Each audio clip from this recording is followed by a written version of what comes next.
That's enough of that. Turn with me, please, to the book of Daniel, chapter 2.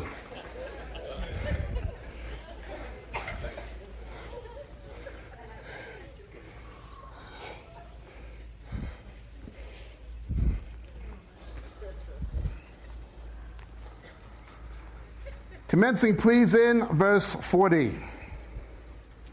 Then there will be a fourth kingdom, as strong as iron. Inasmuch as iron crushes and shatters all things, so the iron that breaks in pieces, it will crush and break all these in pieces.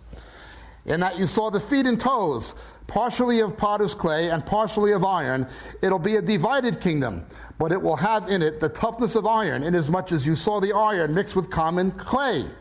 And as the toes of the feet were partially of iron and partially of pottery, so some of the kingdom will be strong and some brittle. And in that you saw the iron mixed with common clay. They will combine with one another in the seed of men, but they will not adhere to one another, even as iron does not combine with pottery. And in the days of those kings, the King of heaven will set up a kingdom which will never be destroyed. And that kingdom will not be left for another people. It will crush and put an end to all these kingdoms. But it will itself endure forever, inasmuch as you saw that a stone was cut out of the mountain without hands, and that it crushed the iron and the clay, the silver, the gold. The great God has made known to the king what things would happen in the future. The iron and the clay. I recall when I was first saved, and I must agree with what the previous speakers have said. When I was first saved, the talk was the late great Planet Earth and other such books. Some of the books about the return of Christ and eschatology were oversimplified. Some were good, some were not good. But at least people were talking about it and Christians were thinking about it. Now we are more than 30 years closer to the return of Christ, and there's far less interest in it. The fact that there is less interest in eschatology now than there was 30 years ago is a deception in itself. The increase in replacement theology is part of the deception. The ecumenical movement is part of the deception. Had you asked me 30 years ago why I believed it was the last days, I would have certainly pointed to events in the Middle East, the regathering of Israel. I would have also pointed to the fact that even then we saw a conspicuous number of Jews coming to faith in Christ. Romans 11 says Jews would again be grafted in the last days. The fact that you see more Jewish believers in Jesus now than any time since the 2nd century in itself is a sign of the last days, that the time of the Gentiles is coming to an end. Remember, Revelation tells us what Romans 11 tells us. The first Christians were Jews, and the last Christians will be Jews. The first Christians were Jews, and the last Christians will be Jews. I would have talked about those things. I would have also pointed to the destruction of the environment, the trend towards the globalization of the world economy. I would have pointed to all those things. However, if you ask me now what the clearest sign of the last days is, although I would say certainly the Middle East, certainly events in Europe, certainly the globalization of the world economy, etc., I would have still say all those things, even more so now than I ever did. But the clearest sign? The clearest sign? In the Olivet Discourse, when Jesus was asked about the last days, he warned about wars one time, rumors of war one time, an increase in famine one time, an increase in pestilence one time, an increase in earthquakes, seismological activity one time, Jerusalem and Israel one time, and only in Luke's version. He warned about deception perpetrated against the elect 4 times. Jesus warned about deception in the church 4 times as much as he did anything else. In God's economy, there are 3 kinds of people: Jews, Gentiles, and believers who can be either Jew or Gentile. As far as the Jews, Satan has them deceived, not recognizing their own Messiah. As far as the nations, Satan has them deceived. Satan's the god of the world. That leaves us. He's trying to deceive believers. And deceiving believers he is.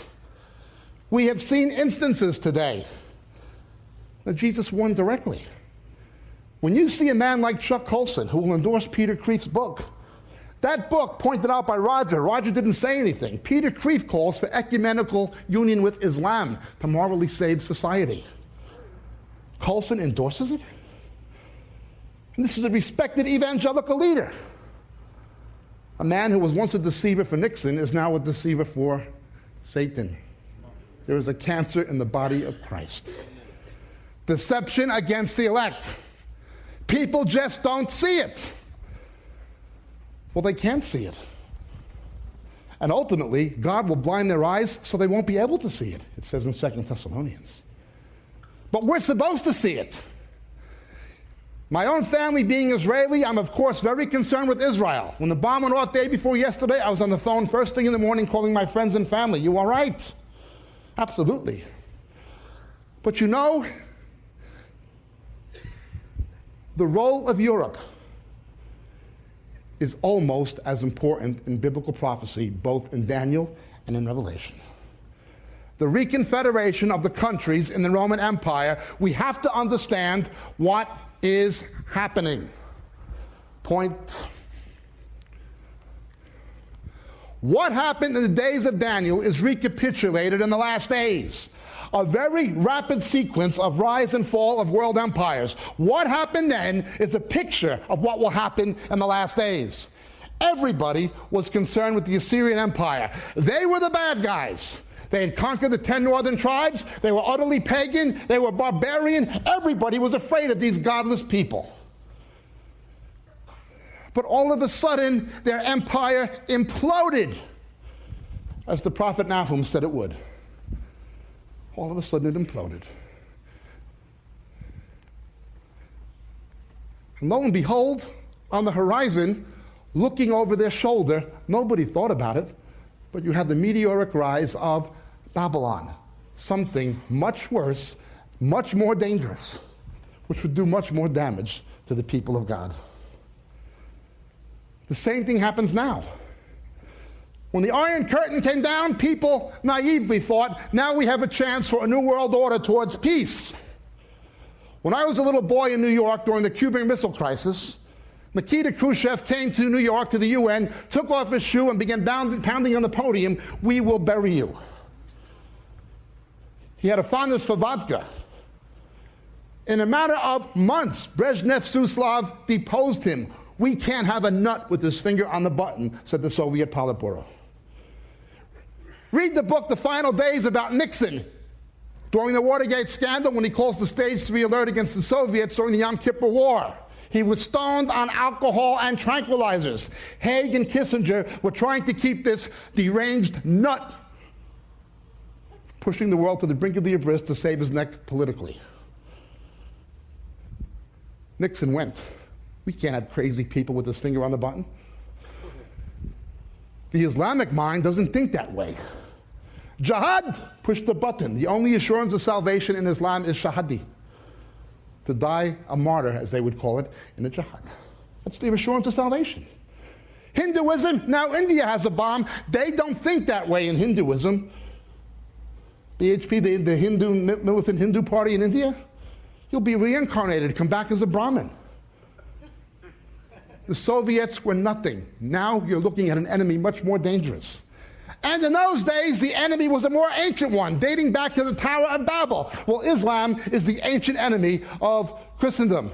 And of course, Iraq was the location of Babylon. However, overnight, Assyria goes, nobody could believe it, then there's Babylon. Lo and behold, the Media-Persians. Point.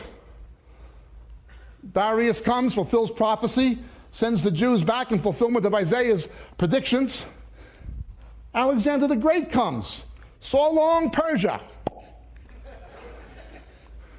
And out of the chaos that ensues comes the Roman Empire, succeeded by the Holy Roman Empire in the post-Constantinian Christian era. A very rapid series of rise and fall of world empires. That's what Daniel's day was like. The last days are the same. I live in Great Britain, where my grandparents were from. If you told my grandparents the sun would set every 24 hours on the British Empire, it would have seemed ridiculous. Well, Britannia no longer rules the waves. Now it sets every 24 hours. French Empire went the same way. If you grew up in my generation under the Cold War, you remember Vietnam and the Cuban Missile Crisis. If you had said in the 1960s or the 1970s that the Soviet Union would implode, that the Berlin Wall would come down, that communism would self-destruct, it would have seemed absurd. There it goes. Okay.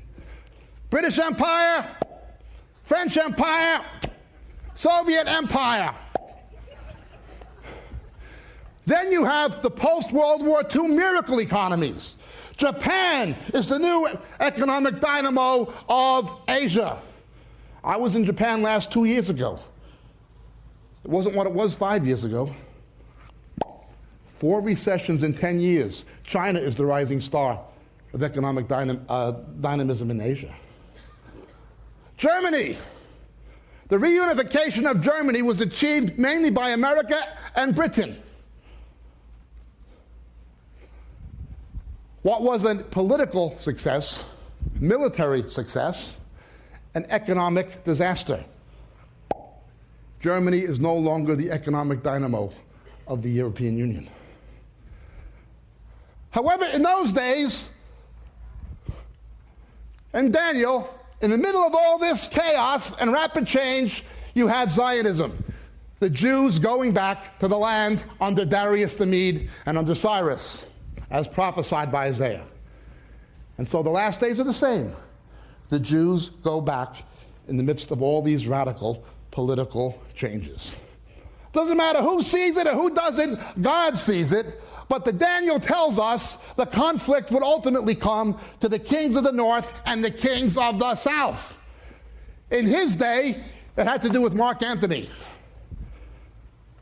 Cleopatra, the conflict where Rome took over the Middle East and North Africa.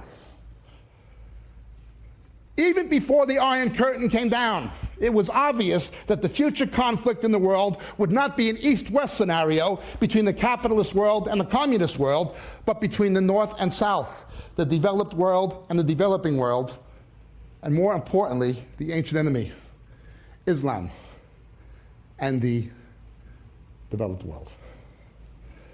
The war in the Falklands was the first North-South war. The war in the Gulf was the second. Now we've had the third. These countries in the third world, if they default on their debt, you have a banking crisis in Europe, America, and Japan. They are, by and large, mineral rich, but capital and technology poor. The countries in the Northern Hemisphere are technology rich, capital rich, but resource poor, apart from America and a few other exceptions. The conflict will be between the North and South. And of course, someone came out of the Roman Empire. When you see people complaining about Israel going into Jenin, I live in England, you wouldn't believe the anti-Semitism and the media bias. I tell people, forget about Israel going into Jenin. It is only a matter of time before the British Army goes into Bradford and Birmingham, to the Islamic communities, to stop the riots in the West. After September 11, for 1 year, the Bush administration continued the express visa program, importing Saudi Arabians easily into America with no proper security clearance. If what was done after September 11th had been what was done after the battleship Maine sunk in Havana Harbor in the Spanish-American War, war would have been declared on Saudi Arabia the next day. Mexican border is permeable. Even a Hispanic can't always tell the difference between an Arab and a Hispanic. But no. Forget about deportation of immigrants from Islamic countries. I'm not talking about Americans. I'm talking about people with green cards and student visas. Bush won't do anything. Won't do anything. Not only that, But to this day, the Saudi Arabian government is financing madrasas all across the United States, but will not allow one church to be built in Saudi Arabia. Bush knows it. The Saudis hung a 15-year-old boy not long ago for becoming a Christian, while Bush's father said, the Saudis are our friends. Well, somebody who hangs a boy at 15 for putting his faith in Jesus might be a friend of Bush, but he's no friend of mine and he's no friend of America. I agree with my friend and brother Bill Koenig. Pray for Mr. Bush. I pray for George Bush every day. I don't trust him, I don't like him, I don't respect him. I think his family are a brood of political prostitutes owned by international oil, and I think his administration, you can trust him as far as you can spit, but I pray for them every day. If he's not influenced by our prayers, he'll be influenced by big oil. Big oil own and operate his administration. We're being left at risk so as not to offend the Saudis. Oh, he has no problem leaning on Israel. You can build a fence to save jobs across the Mexican border, but you can't build one to save lives in Israel. That's not a problem for him. Instead of standing up to the real dynamo of terror, which is the Wahhab of Saudi Arabia, and second the Iranians, he'll lean on Israel. Do not trust, respect, or believe that man, but pray for him. What happened in Daniel's day is what happens in the last days. Point. A rapid sequence. The British, the French, Soviets go. Point. Decline of post-war Germany, decline of post-war Japan, and then lo and behold, read Jeremiah 51. Everything from the dehydration of the marshes to the attack from the north, the Kurds, a replayed scenario. Islam will go. Point. The rebirth of the Holy Roman Empire, which was neither holy nor Roman, and it's not now. The EU was established by the Treaty of Rome as a common market. Zionism and a return to a north-south conflict. Islam has a long memory. They interpret what's happening now in light of the Crusades, in light of the Saracen invasions. It's part of the same struggle. Remember, if Israel did not exist, listen to our tapes on Israel, Islam, and prophecy. If Israel did not exist, you'd have the same problem. 55,000 dead Christians in the Philippines, 200,000 dead Christians in East Timor, 2.1 million dead Christians in Sudan. If Israel didn't exist, you'd have the same problem. The only thing Israel is guilty of is the thing that the Bush administration doesn't have the guts to do, stand up to Islam.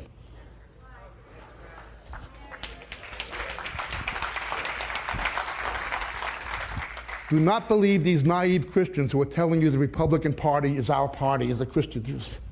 Sandra Day O'Connor cites European precedent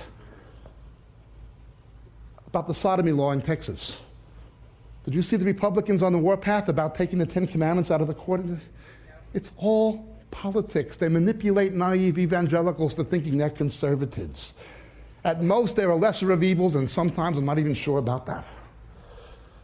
Point. Let's see what's happening. Christum contra mundum. You have a very rapid series change now, but something comes from the fourth beast, Daniel. Something comes out of the Roman Empire. It comes out of the Roman Empire. The head of the image of Daniel was Babylon. That's the mentality of the world. You want to know the mentality of the world? It's the mind of Babylon. We can reach God and be our own God, just like the Tower of Babel. The midsection was the Persian Empire, the heart of the world. Man wants to do good, but he can't. The Persians wanted to do what was right. Darius wanted to do what was right. Cyrus wanted to do what was right, but when push came to shove, read Ezra and Nehemiah. They couldn't do it. The world may want to do right in its heart, but it can't. Then you get to the Greeks.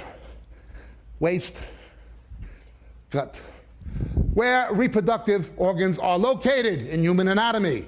The seminal influence on Western civilization is Hellenistic, comes from the Greeks. Then comes Rome. Strongest muscles, biggest bones in the body. You can balance a Volkswagen on an adult male femur.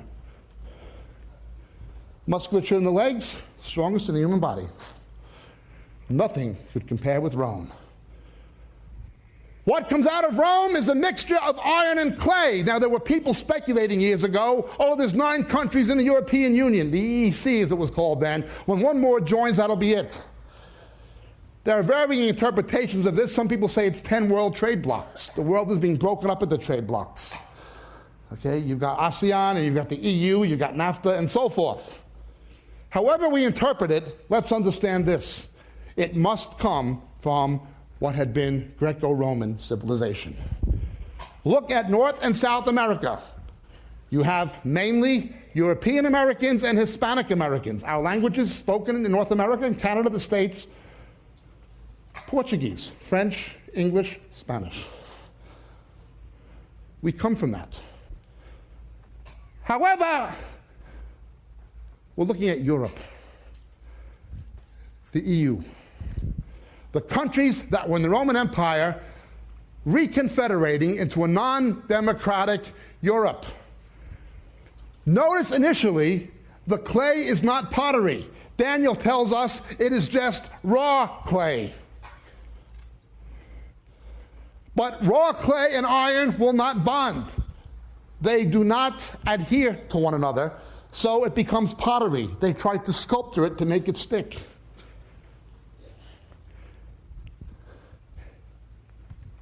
It becomes the mentality of the world versus the mind of Christ. You have an artificial multiculturalism. That is exactly what the Roman Empire did. It had an artificial multiculturalism. It was eclectic. They tried to incorporate all the cultures into Rome. They had no problem saying, you don't need to speak Latin, our language, we can use Greek. We'll take your gods and your religion into our pantheon. It was a political agenda facilitated by culture. It was an artificial multiculturalism. Pay attention. Jesus said, nation will rise against nation and kingdom against kingdom. Kingdom in Greek, basileia. Nation is in Greek ethnon. In Hebrew, malchut for kingdom. And nation is goy. Lo isa goy le goy herev. Nation shall not raise sword against nation. Nation will rise against nation and kingdom against kingdom. In other words, the political conflicts of the last days will involve race. Now, I don't mean simply black and white racial hatred of the American South or something like that, or apartheid of South Africa was. No. I go to Africa next month. The hatred you'd see in Rwanda between Hutus and Tutsis, or in South Africa, the hatred you would see between Zulus and Khorzas. Yugoslavia, the hatred you'd seen between Serbs and Croats, both white. If it wasn't skin color, it'd be something else. Racial tensions increase. Iron and clay do not adhere except in here, in the body of Christ. Here, it doesn't matter what you're born, it only matters if you're born again. Amen. The wall of partition is broken down. The only formula for unity is unity in Christ, because to us it doesn't matter what you're born, it only matters if you're born again. Iron and clay cannot adhere except in here. But the mentality of Babylon is build the tower. They have to try to make different peoples and cultures congeal the way Rome did. And they will go about it the same way pagan Rome tried it. Pagan Rome, sexual pluralism. Homosexuality and bisexuality were culturally endemic. They were normative expressions of sexuality. Today in San Francisco, California, they teach kids in the public schools that taxpayers pay for to read books. Danny's Two Daddies, Maria's Two Mummies, 6 and 7 years old. If anybody doesn't believe in Christian schools, they don't have their head examined. That's what it was like in Rome. That's what it's like now. The same scenario comes back. Also, a culture of violence. Entertainment. Violent entertainment was a distraction from the political, social, and economic crisis that plagued Rome continually. At one time, you could see a movie where if you saw a cowboy movie, a gunfight at OK Corral, the violence was there only as something derivative from a plot. Okay? The violence was derivative from a plot, a story. Now, Hollywood movies, the stories only exist so you can see people being blown up and shot. It's like the gladiators. It's a culture of violence, where violence is glorified. Now, the Bible deals with life for what it is. It deals with violence, but it never glorified it. Culture of violence is entertainment. Book of Proverbs warns about that. Point: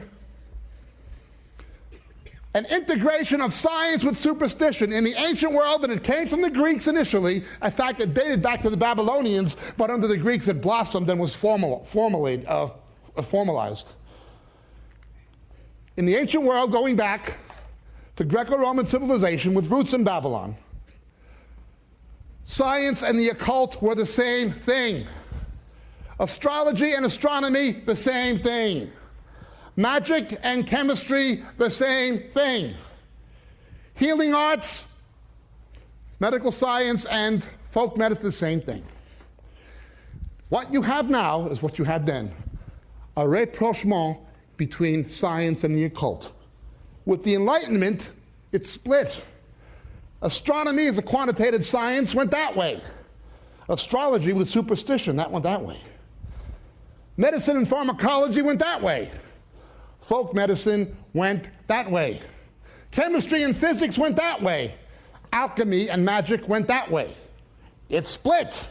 Now you have a rapprochement between science and the occult. And you will see it in three fields particularly. You will see it in computer video graphics, computer science. You'll see it in particle physics and holistic medicine. Watch out. It will come to microbiology and genetics, where they'll be using cloning to facilitate reincarnation, or attempting to do that. A rapprochement between science and the occult, the same as you had in the Greco-Roman world. We deal with this on our tape just as it was in the days of Noah. Obsession with materialism and a permanently fixed underclass. For all this to go, the Romans had to keep an underclass. 25% of the population were slaves. I wish slavery in America ended with the Emancipation of Proclamation, but it did not. Just look what's happened to the black people of America.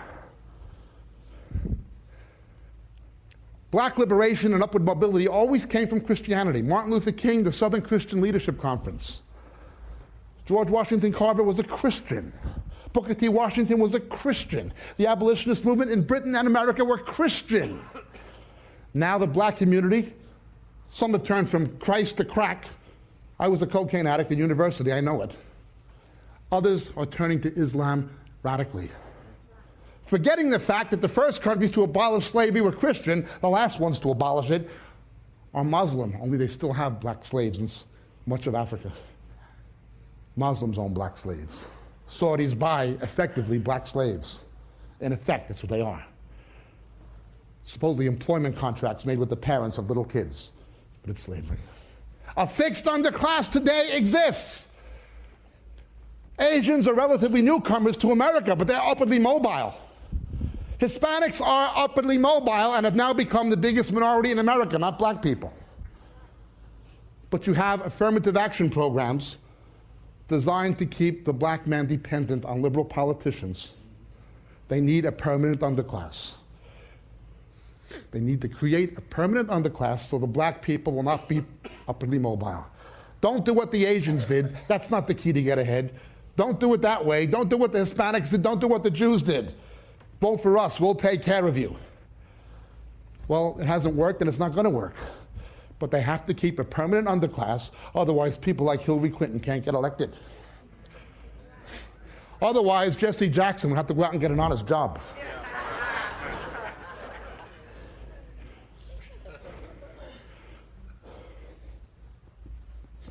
Europe is the same. a designed integration. They have to push an intermarriage agenda. It won't work in the seed of men. In Christ, there's neither Jew or Gentile.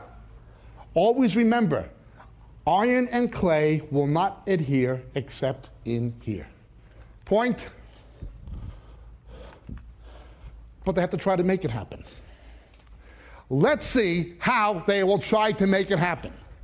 The way Europe will try to make it happen, and the way America is imitating, is the same way pagan Rome did it when they made Pax Romana, the peace of Rome. At different times in history, you had one predominant power who brought a relative peace and stability. In the age of empire, it was Pax Britannica. In the 20th century into the 21st century, Pax Americana, but the first was Pax Romana of the New Testament era. Pax Romana, the peace of Rome. How can we build this union that will create a relative peace, a relative stability, and a relative prosperity?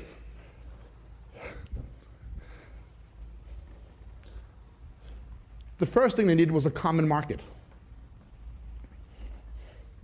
Take down all trade barriers, customs and excise goes, we'll have a common market. You wind up exporting jobs, creating instability at home, doesn't matter. We have to have free trade. Now, I believe in free trade personally, but I also realize what's happened in Europe is not about free trade. It's about the has-been complex. Can we go ahead, please? I'll come back to this one. Next one. Next one. Next one. Next one. Next one. Next one. East goes west, west goes east.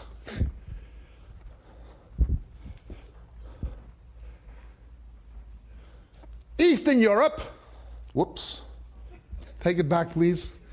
Eastern Europe had an unelected socialist bureaucracy. That was the Soviet Empire. What was rejected by Eastern Europe has now come west. Europe is effectively being ruled more and more by an unelected socialist bureaucracy in Brussels. They're socialists. Led by such figures as someone mentioned, Javier Solano of Spain. An unelected socialist bureaucracy. Rejected by Eastern Europe, now being embraced by Western Europe.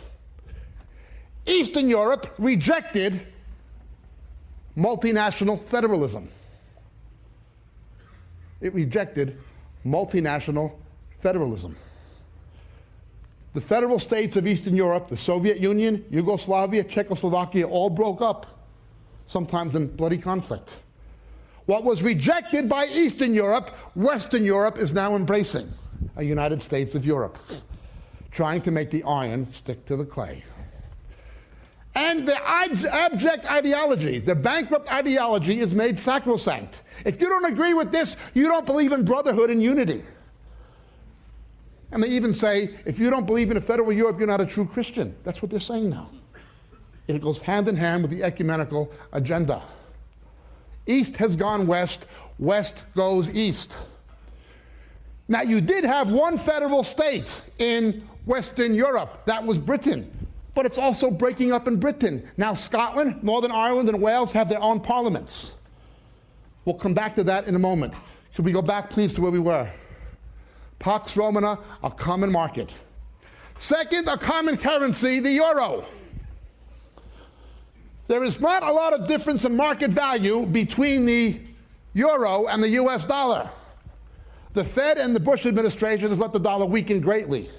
It hasn't really helped exports all that much, except the export of American jobs abroad, but that's what they've done.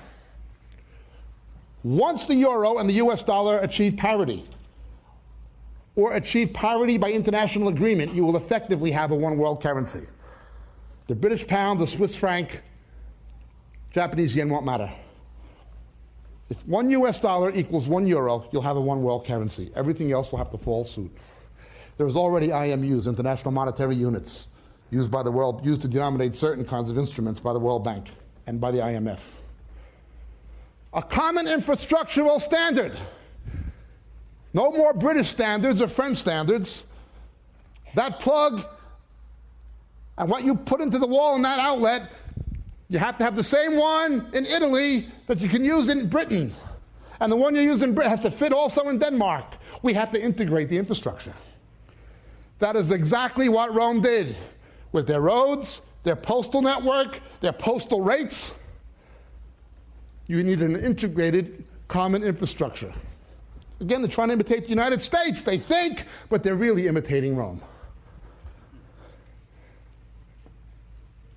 You need a lingua franca. Why do they need Britain in Europe? First of all, because Germany's bankrupt and they need the British economy. It's the most healthy left in Europe. But they need the English language. I've spoken English in Badening, China, not Shanghai and Beijing, I mean out in the middle of nowhere. I was crossing a bridge on the Zambezi River in the middle of Black Africa. Nobody but me and the crocodiles. I see a little kid, a little black kid, just me, him, and the baboons. And the kid asked me, "Where are you from?" in English. And I said, "England." And he begins telling me the name of all the Manchester United football soccer players in England. It's out in the middle of nowhere. Out in the middle of nowhere. Why do you think it is that people in Britain, Australia, and America don't speak foreign languages too often? And my family is an exception. We do, but most families don't. Why? Everybody had to learn our language. English-speaking people have dominated the world economically and politically for 300 years. The lingua franca. Then it was Greek, now it is English. Point. Pax Romana was achieved by pseudo-democracy and subsidiarity. Subsidiarity, you can make local decisions, but the Parliament of Europe is merely a consultative body. It has no real congressional or parliamentary power.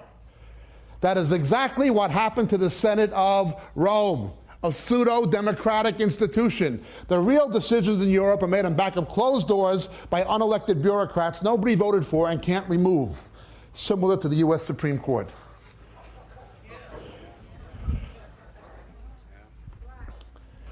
An integrated military. That's what Rome had. They need to uncouple NATO. In other words, they want America to pay for Europe's defense, so they don't want to get rid of America, but they want to get rid of America. Well, if they could say, leave the money and go home, that's what they would say. The Cold War was won by the American taxpayer, not by them. America spent more to defend Britain, more to defend Europe than Europe did. NATO has been the biggest ripoff of the American taxpayer. They never paid their way. Under Clinton, something happened. Clinton, Bush, General Wesley Clark, and Javier Solano did something outrageous. Everybody's talking about the illegality of going into Iraq without a UN mandate. The NATO Charter says NATO cannot attack a country unless they attack a NATO country. Yet in complete violation of the NATO Charter, completely illegal, Bush, Clark, Solano, and Blair went to Yugoslavia, and while I have no admiration for the Serbs, they were no better than the others, and they effectively took the side of the Muslims who were aligned with Al-Qaeda. Clinton and Clark did that. An integrated military, a common foreign policy. Europe has to speak with one voice. And a common body of constitutional law. Their common body of constitutional law, the European Constitution being drafted and has been presented in its draft forms, is so vague in its wording that decisions will have to be left to the interpretation of unelected magistrates in the European Court in Strasbourg. Sound familiar? Point. Sandra Day O'Connor said American Supreme Court, the US Supreme Court, is taking its cues from Europe on certain issues.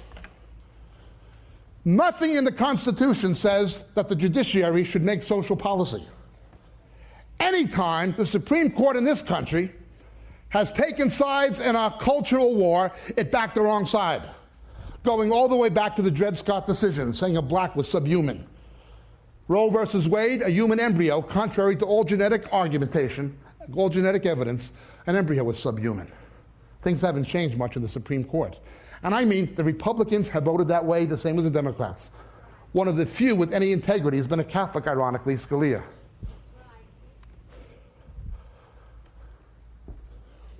And so the courts will decide. Well, wait a minute.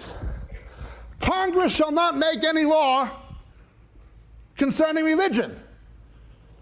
We were not to have an Erastianism in America, a religion of the state like you had in Europe. That's all that meant. Anyone reading the Declaration of Independence or the Constitution and its preamble would know that the men who wrote it were theists. They believe in God. Going back to the tradition of the Puritans, the first Constitution in America was the Fundamental Orders of Connecticut. What did it mean? We have to be governed by men who are governed by biblical principles, Judeo-Christian principles. To interpret the law in its context, we hold these truths to be self-evident that all men are endowed by their Creator. That is the premise of American democracy. How can anybody in their right mind say, that means you can't talk about God? When the preamble of the foundation document is based on the presupposition there is one. We are going into judicio-fascism.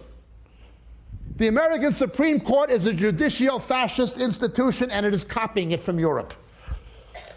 Europe, to make the iron stick to the clay, needs corpus juris and a Europol. Again, east goes west, west goes east. Europol, the European police. You cannot serve a search warrant to get their records. No freedom of information. More than that, you cannot file civil suits for human rights or civil rights abuses against Europol, according to European law. They are above the law, a political police of the state. What does this sound like? J. Edgar Hoover with nobody to stop him. It is the KGB. What the KGB was in Mother Russia, you're getting in Western Europe. Only it's paired with corpus juris. Corpus juris is not our idea of innocent to proven guilty. It's based more on the Napoleonic Code of France. Guilty until proven innocent. We can put you in detention. What else did Pax Romana have? A Pontificus Maximus, the great bridge builder. They called him the Pontiff for short. I would have called him Max. They called him Pontiff instead of Pontificus Maximus. That was his title. Under Pax Romana, you could have any religion you wanted, as all providing you also bowed your knee to the emperor, who was the pontiff, the bridge builder between all faiths. What happened in Assisi, Italy, that Roger's been talking about? Pope meets with the Dalai Lama. Dalai Lama says there's no God. I saw him on TV in South Africa, interviewed. He speaks pretty good English. He says, unlike Christians and Jews, we don't believe there's a creator. But we can still be one with Christians and Jews by closing our eyes together and meditating about things like peace. Although he says there's no God, he allows himself to be worshipped as a reincarnation of the Buddha. A man worshipped as God, that is Antichrist. And the Pope calls him a great leader, and Coulson sings the praises of the Pope. You get in bed with the Pope, he's in bed with the Dalai Lama. They're both in bed with the Antichrist because they're both Antichrist. Where does it end? Pax Romana. We need a unity of religions. That was the Roman pantheon. Roman Catholicism is by nature eclectic. They would just go in and say, you have the pagan god of gift giving, that's St. Nicholas. You have the pagan god of love, that's St. Valentine. Who's this? Diana of Ephesus, that's Hail Mary, full of grace. Ave Maria, Tree, it's good to see you.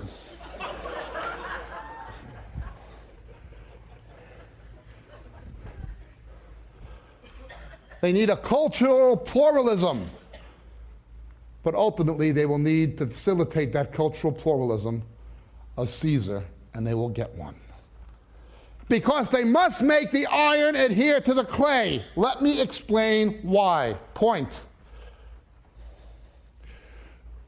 In Europe, you have the has-been complex. The has-been complex. France knows the language of the new economy is English on the internet. The second language of the internet is Chinese. A generation ago, you could have spoke French in most of Africa. Now everybody wants to know English. They have an inferiority complex. They know the Anglo-American Axis won World War I, they know the Anglo-American Alliance won World War II, and they know the Anglo-American Alliance won the Cold War and went to the moon and dominate the new economy in biogenetic engineering and information technology. They're a has-been. Germany was the cultural capital of Europe. It is a has-been. They're has-beens. So the philosophy of Europe is this: if all the has-beens get together and pool our resources, we can be a somebody again. Britain was the exception. Britain, because of its special relationship with the United States, still had power and influence. Although it was playing second fiddle to its American cousin, at least it was still in the orchestra. Look at Iraq. The French don't like it. If we go into Iraq, France will complain. Who cares? Germany doesn't like it. Who cares? What did the British think? Why? Iron does not stick to clay, but iron sticks to iron. Australia, America, Britain. Don't think of NATO.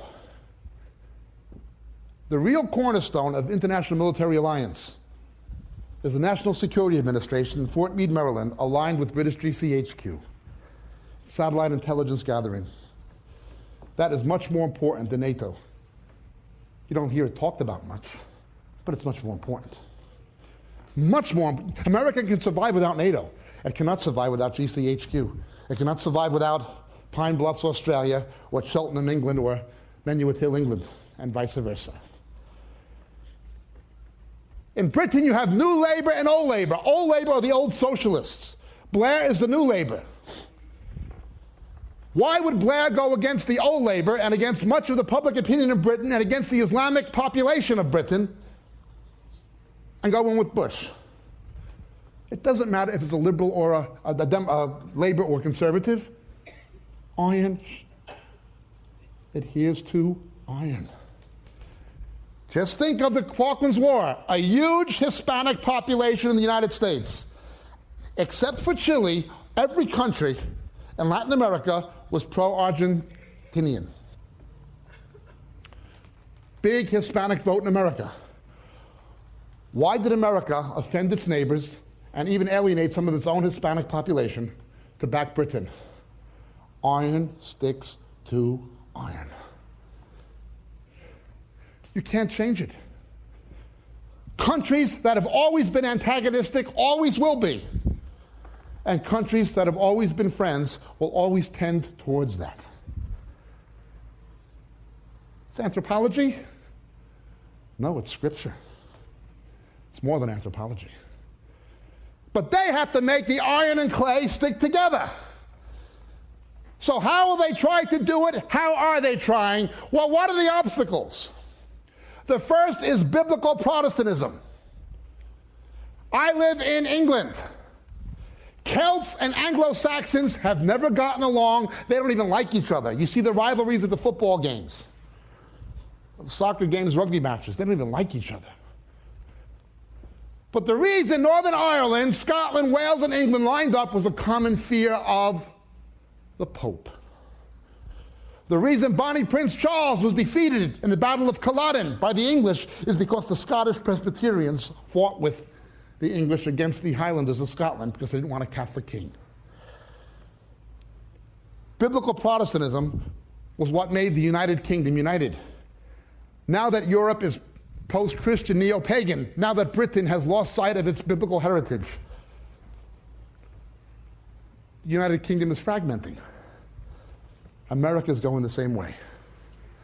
The trends that happened in Britain 25 years ago are coming here now. Post-Christian, neo-pagan. Point. Nationalism. Well, we can deal with Protestantism with the ecumenical movement and with theological liberalism. But the next obstacle to a federal Europe is nationalism.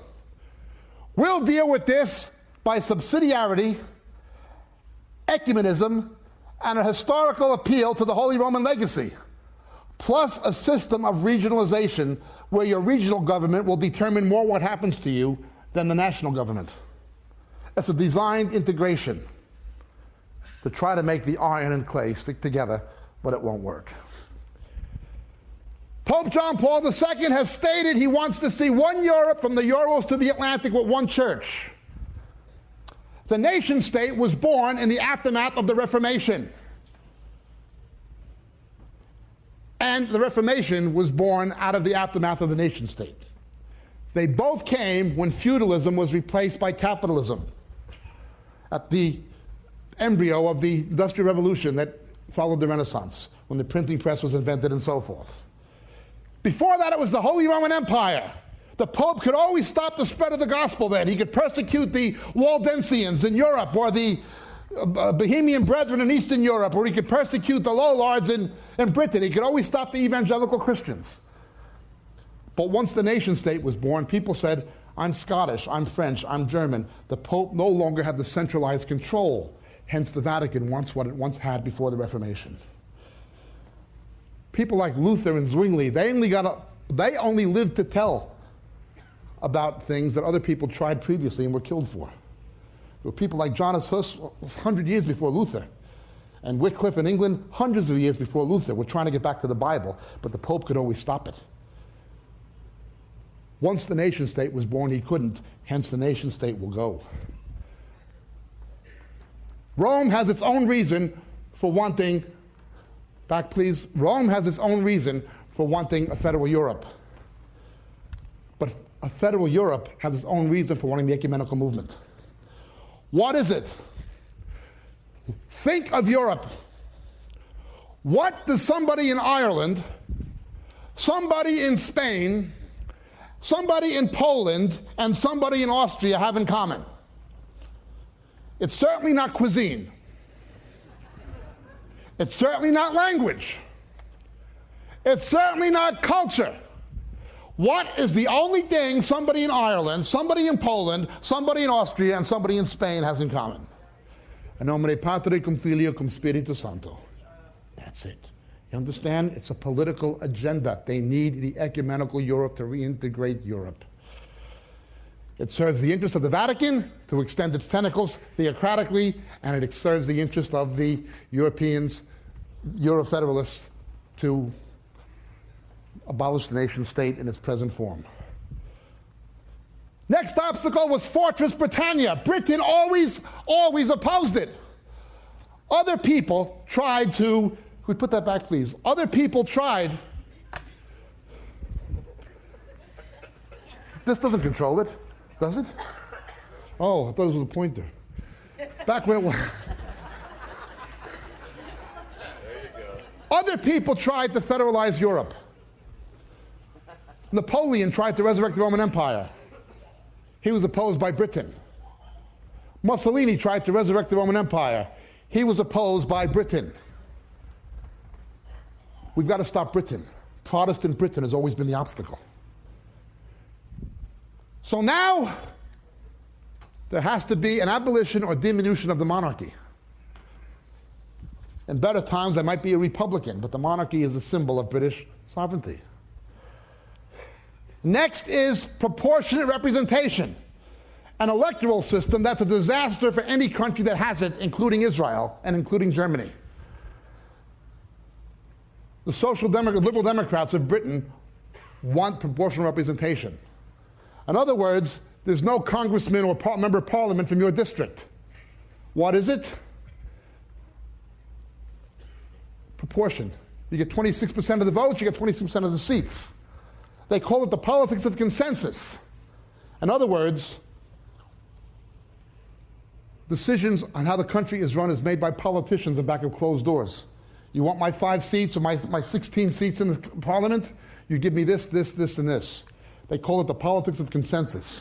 It effectively abolishes democracy in the sense of a popular mandate from the electorate. It doesn't work in Germany. It's made a mess of Israel. And that's what they want in Britain and in Europe. Then they must destroy the special relationship with the USA. That is how Britain continued to have power and influence in the post-war era. They're saying for Britain to be great again, it has to leave America and its Commonwealth and come in full communion with Europe, with the other has-beens. A breakup of the Union facilitated by a post-Christian culture and resurgent tribalism.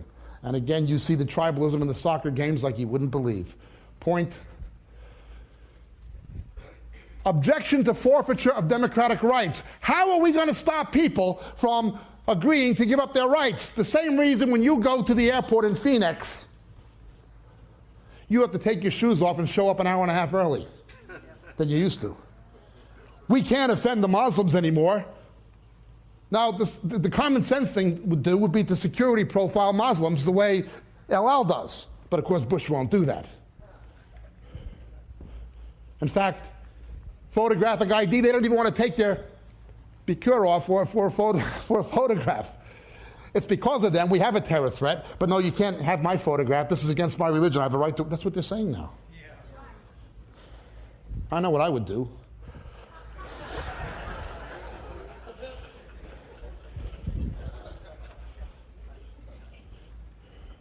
Take off the bikur, I'll take your head off with it. I'll do in my country what you do to Christians in yours. You like that? That's right. That's right.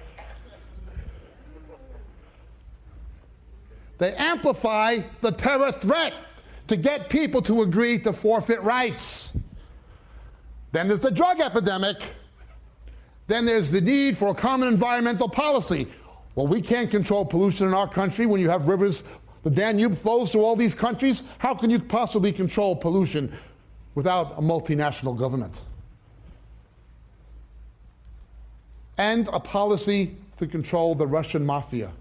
The Russian Mafia is much more dangerous than the triads of Hong Kong, much more dangerous than the traditional American Mafia or the Irish mobs. It's much worse than anything like that. It's worse than the Colombian drug gangs. I will tell you why it's worse. 99% of the Russian Mafia are former KGB agents. They're not thugs. They're not Tony Sopranos. These are educated, trained spies. They know everything about foreign languages, about computer technology, about infiltration into business systems. And it's very big in Europe. It even exists in America. So you get people to agree, we have to stop the mafia, we have to control terror. People will give up their freedom. Point. East goes west, west goes east. What used to be in Russia is coming to Europe and vice versa. Point. The has-beens cum wannabes. The new Europe or the Slavic states, they are still relatively pro-American. People in Poland and Czechoslovakia know they would still be under Soviet dominion had America not stood up to the Soviets. Now, some of them also know that Roosevelt handed Eastern Europe to the Soviets on a silver platter at Yalta against the wishes and advice of Churchill. But they are still relatively pro-American. Then we have the Balkan states. Yugoslavia is where the Roman Empire fragmented between the Greek-speaking East and the Latin West. And it's also where the Saracen, the Muslim invasions came. It was a center of conflict. The first center of conflict in the Crusades was there. World War I began there, Sarajevo, Bosnia. Giovello Princip assassinated by the Archduke Ferdinand. It was a quagmire. It is this point of conflict between the Roman Catholic world, the Greek Orthodox world, and the Islamic world. These are the clay, the weak bits of Europe. Point. The old Europe, France and Germany, want power again. Pay attention. If the German left, who were against Iraq and against America, if Schroeder's people had their way, the Berlin Wall would still be standing. They were opposed to America deploying cruise missiles against the Soviet SS-20s when the Soviets pointed SS-20s at Western Europe. If they had their way, they'd still be living under the communists. Germany would still be divided. If the French left had their way, the Cold War would not be over. 400 million people would still be living under the Soviet Empire. 420 million approximately altogether. Germany, the German left, the same. France, the same.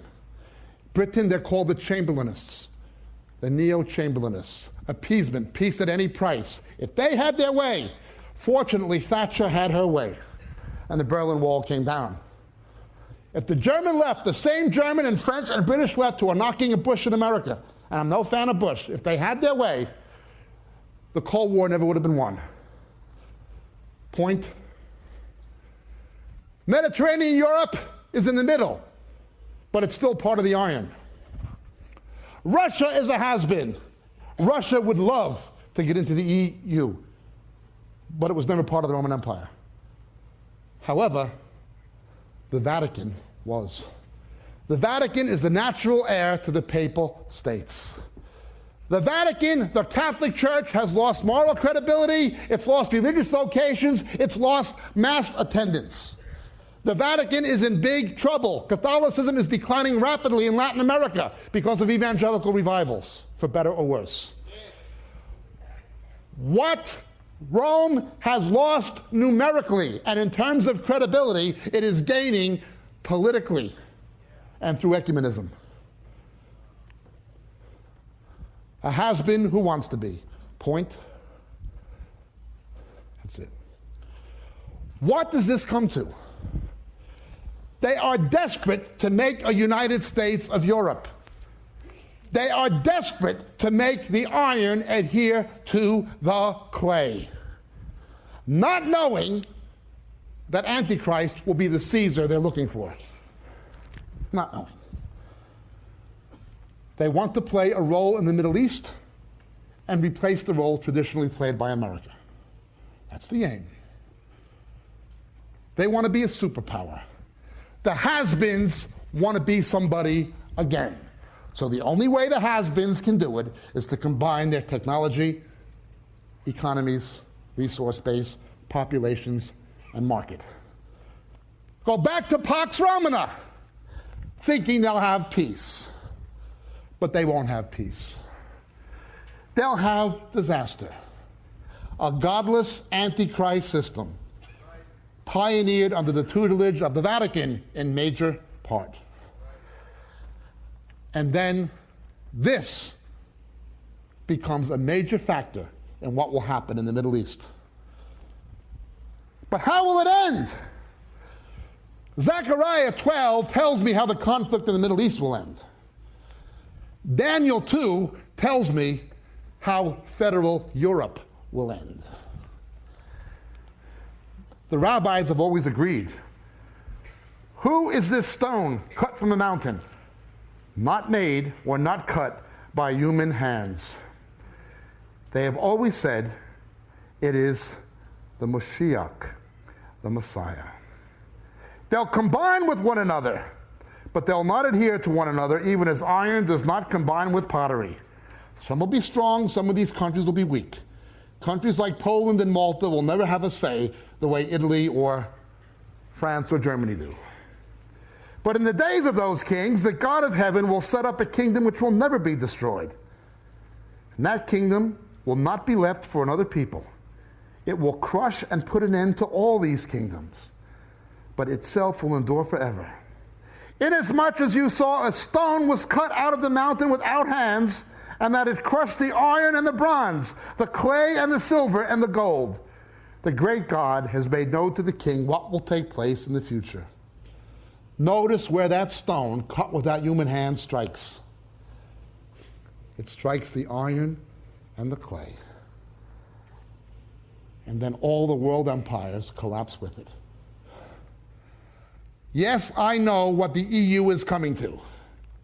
Satan has his role, Antichrist. God has his role, the return of Christ.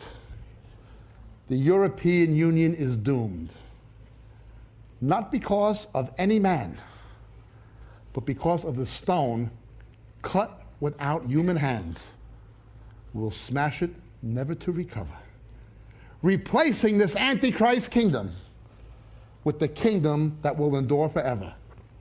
As we speak, the stage is being set. Jesus is coming soon. God bless.